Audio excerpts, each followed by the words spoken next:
Yo, what's up mga kaibigan? Nalina tayo magkwentuhan. Kanina sa game ng San Antonio Spurs at ang Sacramento Kings ay hindi naglaro si Victor Wembanyama dahil sa left calf tightness. Ayon sa kanilang head coach ay alam naman natin nga daw na hindi pwedeng ibaliwala ang calf tightness na injury.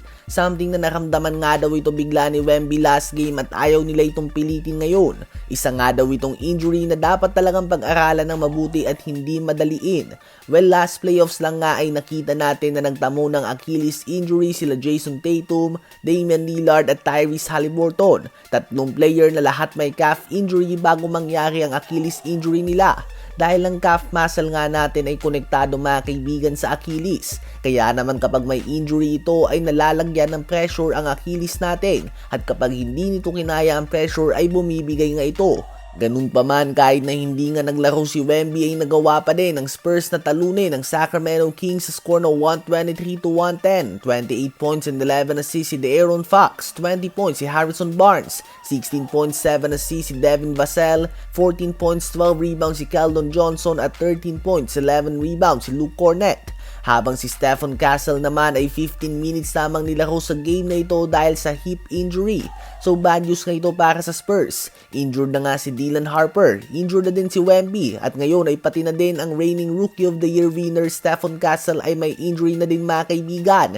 Matapos na maglaro ng 81 games last season at ang Spurs ngayon ay may record ng 9 wins and 4 losses. Habang bigo naman si James Harden na maibigay sa Los Angeles Clippers ang pangalawang sunod na panalo matapos na talunin sila ng Boston Celtics sa dikit na score na 121-118. Solid 37 points, 7 rebounds and 8 assists ang ginawa ni James Harden. 16 points, 12 rebounds din si Ivica Zubac at 17 points din mga kaibigan si Derrick Jones Jr.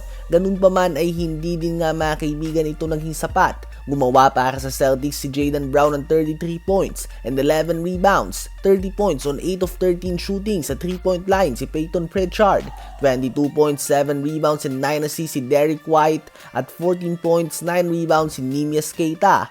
Ang Clippers ay babagsak na nga sa record na 4 wins and 9 losses. Sa game naman ng Warriors at ng Pelicans ay nagliyab nga si Moses Moody scoring 21 points and career high 7 3-pointers. Sa first quarter lang nga yan lahat mga kaibigan.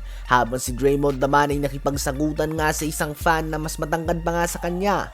Si Steph Curry naman ay bumalik na sa lupa matapos na magtala ng 95 points sa last 2 games. Sa game na ito ay nagtala lamang siya ng 9 points and 4 turnovers on 2 of 11 shooting sa field.